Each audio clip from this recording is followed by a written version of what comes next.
Hello and welcome to the Community Health Training Institute introductory video. My name is Kelly Dankert and I serve as the Training Associate for the Community Health Training Institute, or CHTI for short, and I'm excited to talk to you today about who we are, what we do, and how you can get involved. During this short video, I'm going to cover a bit more about our project background, so provide a little bit of history around CHTI, how the project has evolved over the years, but most importantly, unveil our training calendar for the year ahead. But I also want to set those trainings in a larger context and really go through our training philosophy. So go over not only how we go about deciding what trainings to host each year, but really the intentionality that goes into developing and facilitating trainings that are interactive and practice-oriented.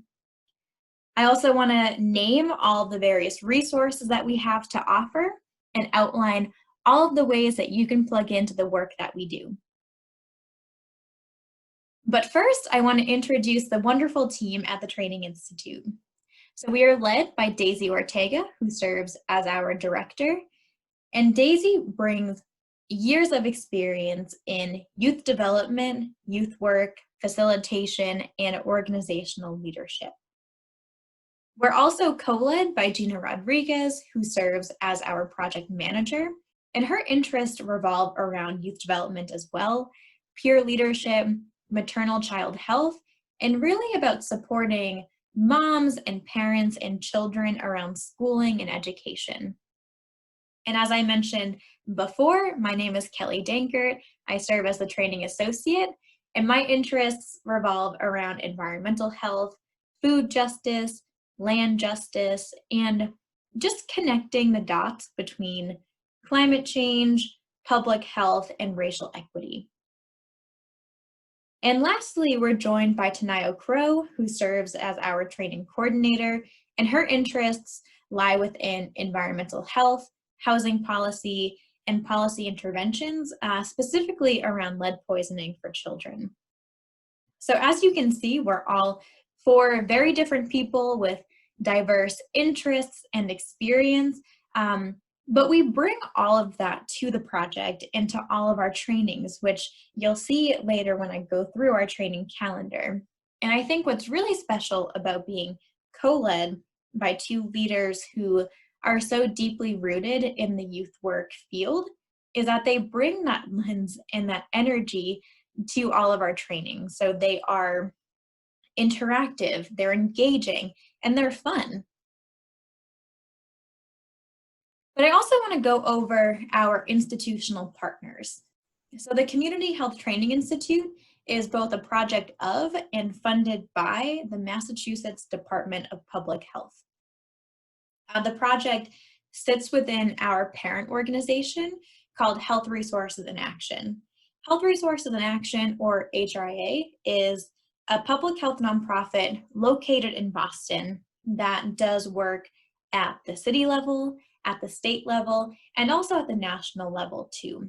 But because we're funded by the Mass Department of Public Health, our community that we serve are all Massachusetts residents, coalitions, public health practitioners, grassroots organizers, really anyone in the state working to promote health equity.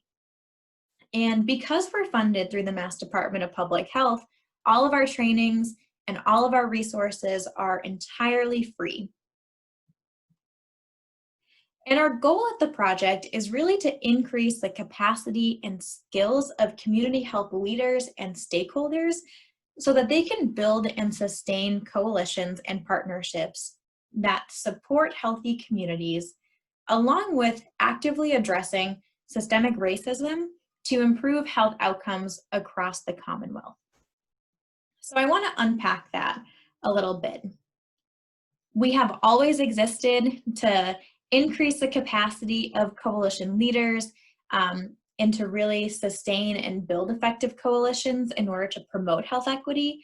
But recently, we really wanted to explicitly state that we are also actively addressing systemic racism while promoting health equity, because we firmly believe that you cannot promote health equity without also actively naming and addressing and dismantling those systems of oppression that perpetuate inequities.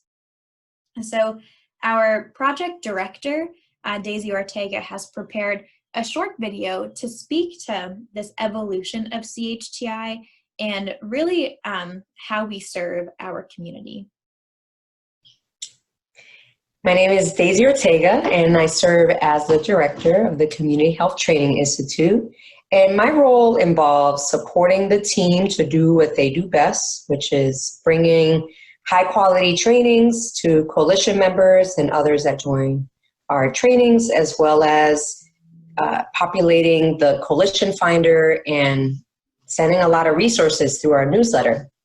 And I've had the pleasure of seeing the Community Health Training Institute offer a lot of high quality trainings over the last 6 years or so, and also to serving as a resource for coalitions in, health equity, and also how to build and maintain strong coalitions, and most importantly, to serve as a network for each other. So, what we hope to do with the Community Health Training Institute now and in the future is to continue to be a resource for coalitions where they can not just come and attend and participate in trainings that really enhance and build their capacity and their skills and their strengths, but also to really see CHTI as a resource and a networking opportunity so that they're connecting with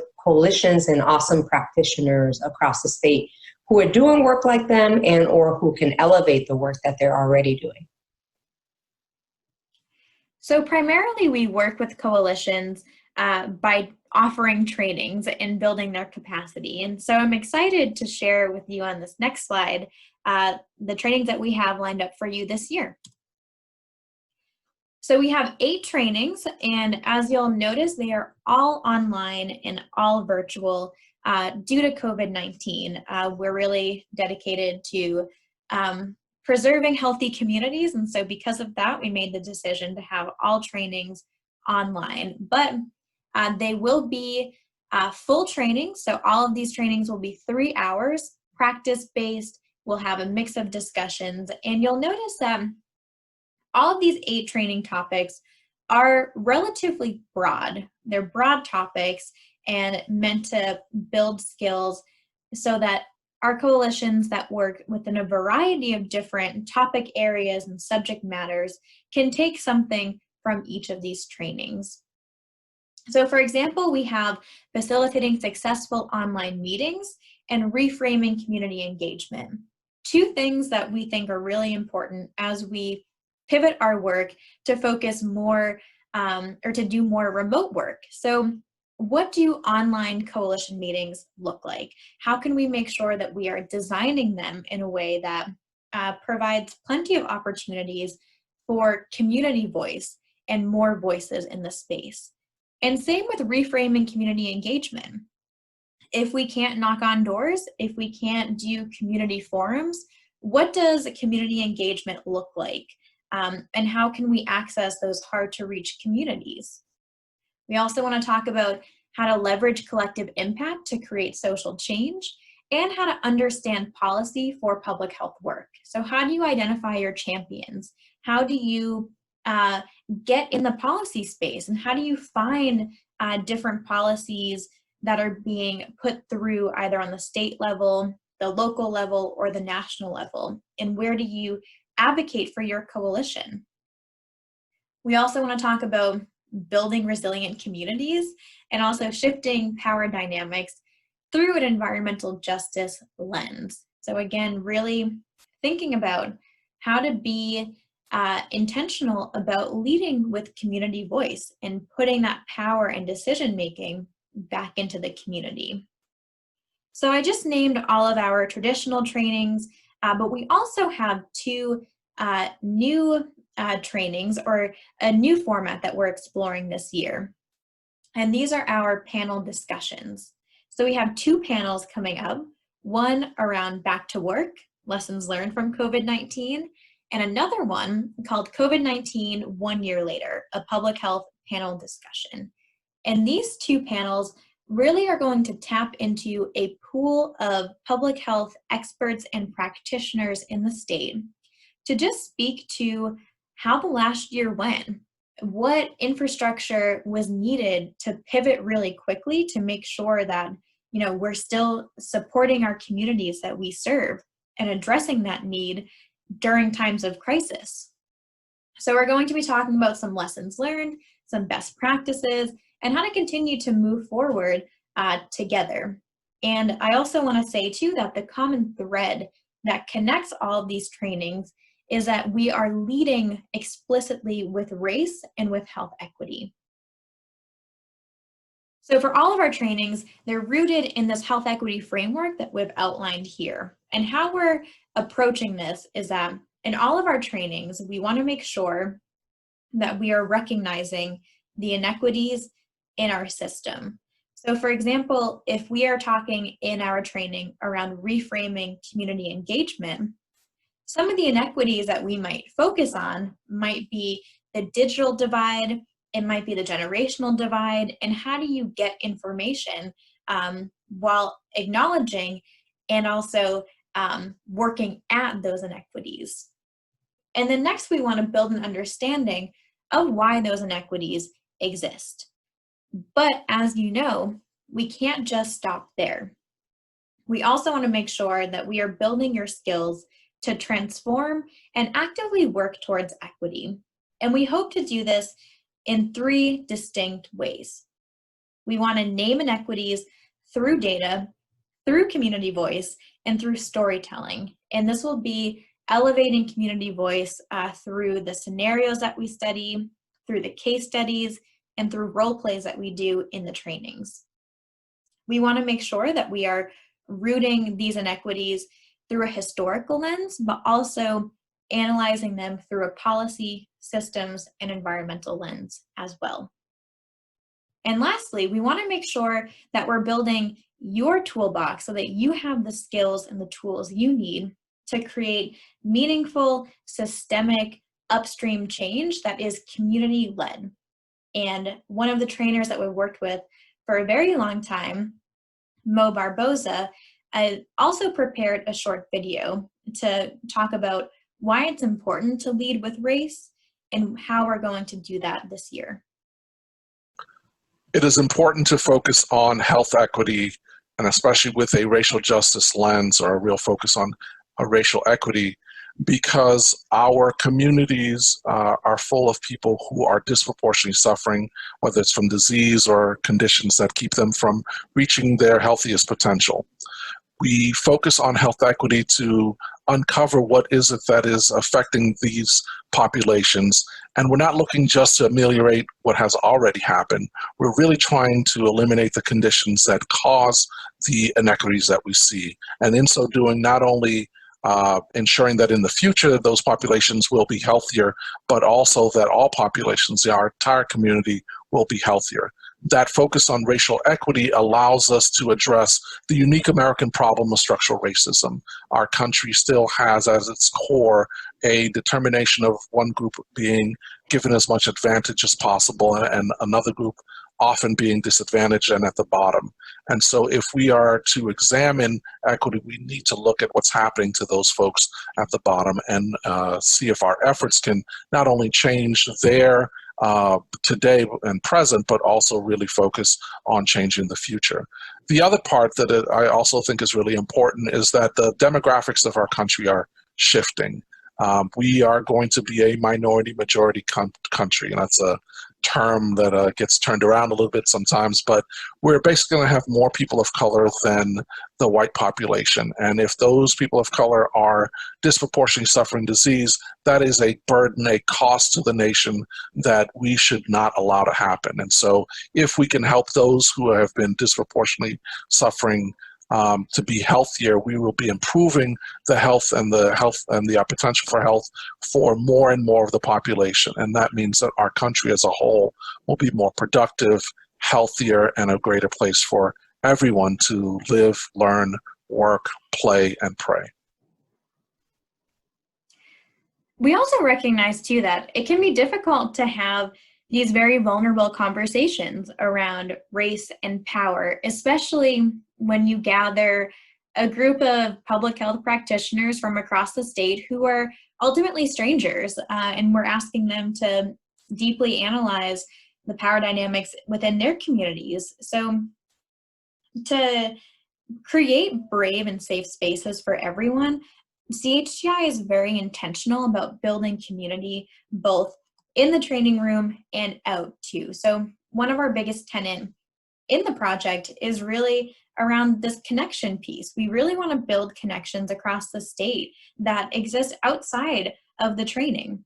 And so part of having these tough conversations, and one framework that we've found has worked really well, is this idea of affinity-based learning. So what we've been able to do is have conversations around race and power in identity-based groups. So you go into 2 breakout rooms or into 2 real rooms when we were in person to talk with people that you identify with, and then come back as a larger group to share back some big picture ideas.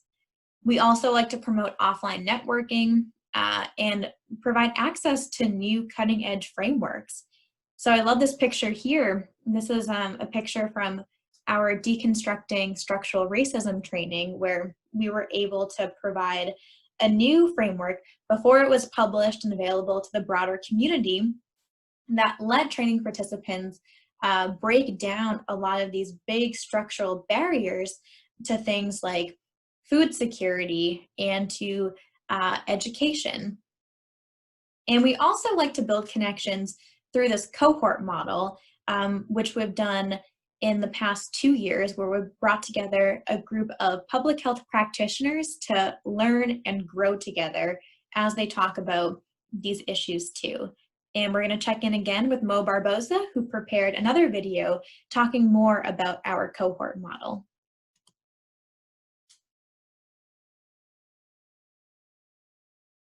I really believe that it was an important evolution for the Community Health Training Institute to include this cohort model the last 2 years. The cohort model allows for a group of practitioners to build and really develop a trust with each other that then creates a space for learning and for going to greater depths in that learning, for people to bring their real experiences, for also to bring their real challenges in an environment that not only are they learning new concepts and experiencing some different ways of thinking, but they're also building out their networks, building relationships with other practitioners, getting a different point of view on some of the issues that they are facing, and walking away with some new solutions or some new ways of thinking about the problems that they're facing. So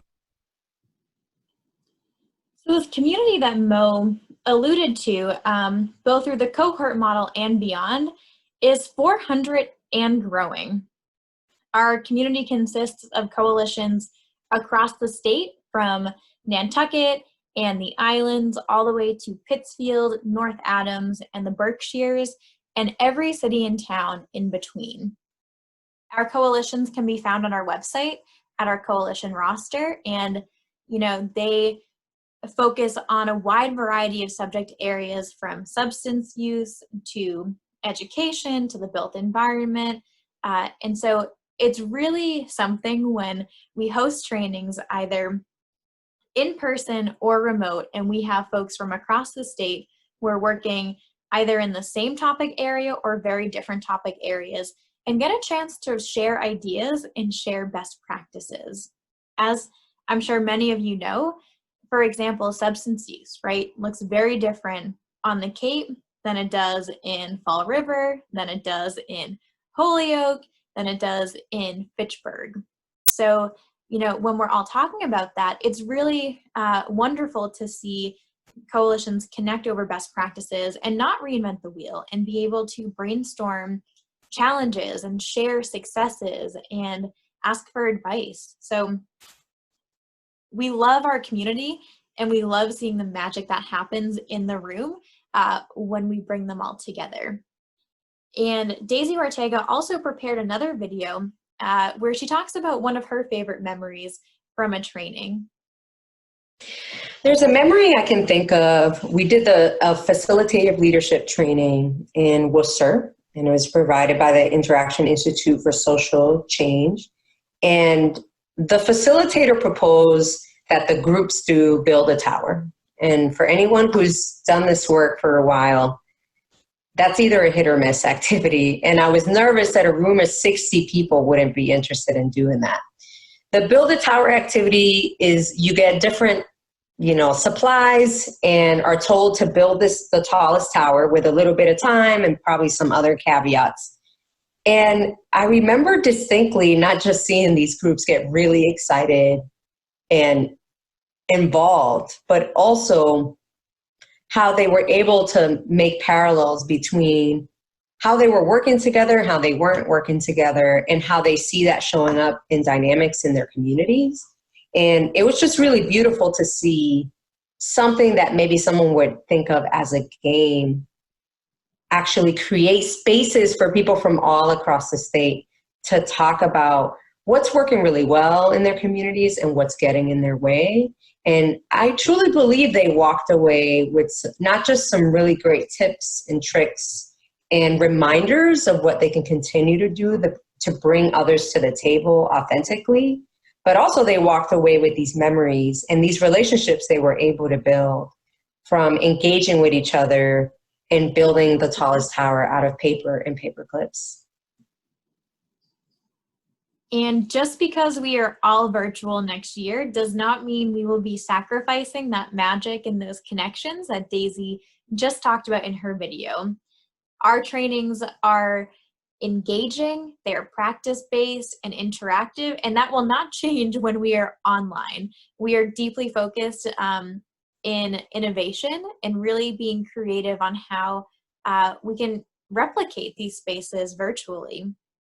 So all of our trainings are based on adult learning principles. So that really just recognizes that we all learn using different modes, whether that be writing or listening or speaking. And so all of our trainings have different elements of all the different learning styles in them so that we can best serve our diverse training participants.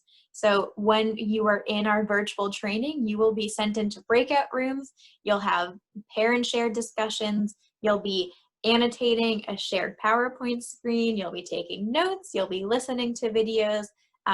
It will not be a type of training where we have an expert at the front of the room who is lecturing for 3 hours at you. Our trainings are deeply facilitative because we firmly believe that we are all teachers and learners, and you are the ones on the ground doing the work, and we want to facilitate your learning and your sharing of best practices with others. So we are going to highlight your voice and we are going to celebrate your voices. And they're also all deeply practice-based. So you're going to leave with tools, you're going to leave with something tangible from every training. And our project manager, Gina Rodriguez, on the next video is going to talk a little bit more about the intentionality that went into creating an all virtual but deeply interactive training calendar this year. Hello, everyone. My name is Gina Rodriguez, and I serve as the project manager for the Community Health Training Institute. And I've been with Health Resources in Action and CHTI for a little over 4 years. And I just wanted to come on here to say hello, introduce myself.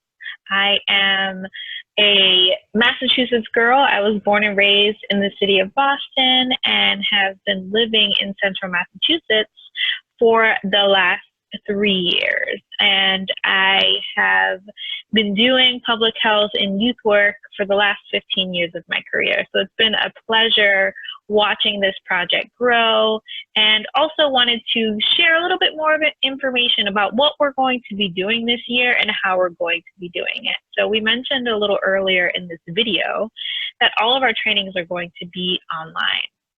We are a training institute that's trying our best to function in the middle of a pandemic. And so as much as we can, we want to bring the spirit of our cohorts and of our in-person trainings to our online trainings. And what is that going to look like? Well, if you attend our online trainings, you'll notice that we do a lot of practice, small and large group conversations. We try our best to introduce games, interactive activities, icebreakers, be as innovative and as creative as we can with the strategies and tools that we have at our fingertips. And so we invite you to engage with us, to bring all of yourself, your experience, your recommendations, your questions, and jump in the conversation. This is why we structure our trainings this way, because we want to hear from you. We are excited to impart all of our content knowledge, but just as excited to learn from you and your experience and what you bring to the table. And I think that's what makes our trainings so exciting and so unique.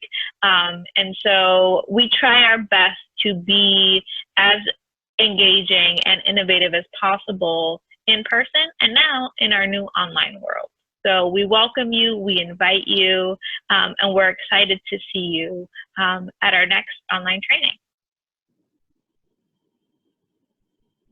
Yes, we can't wait to welcome you to our virtual online trainings, but we also have plenty of other ways for you all to get involved too.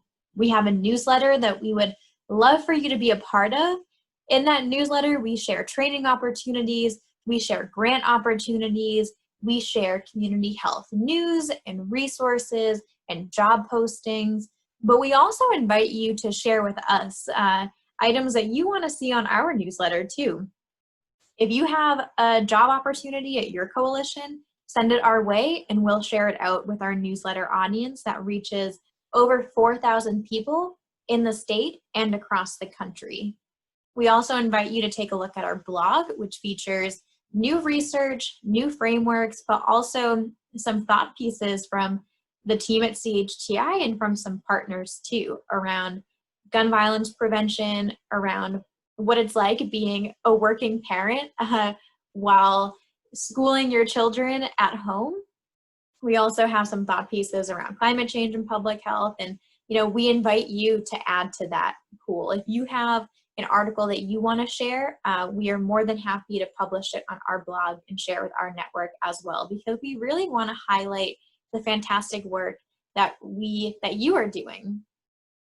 We also invite you to join us on Twitter, join the conversation that we're a part of on the website. Our Twitter handle is right there. We would love to uplift any of your content and talk with you all on that platform as well. And last but not least, of course, we hope to see you in our trainings this year. So with that, please stay in touch. Thank you for listening to this, and all of the avenues that you can reach us are listed here. You have our website, which houses our blog, our newsletter, our calendar, and everything in between. You have our email address that goes to everyone on our CHTI team.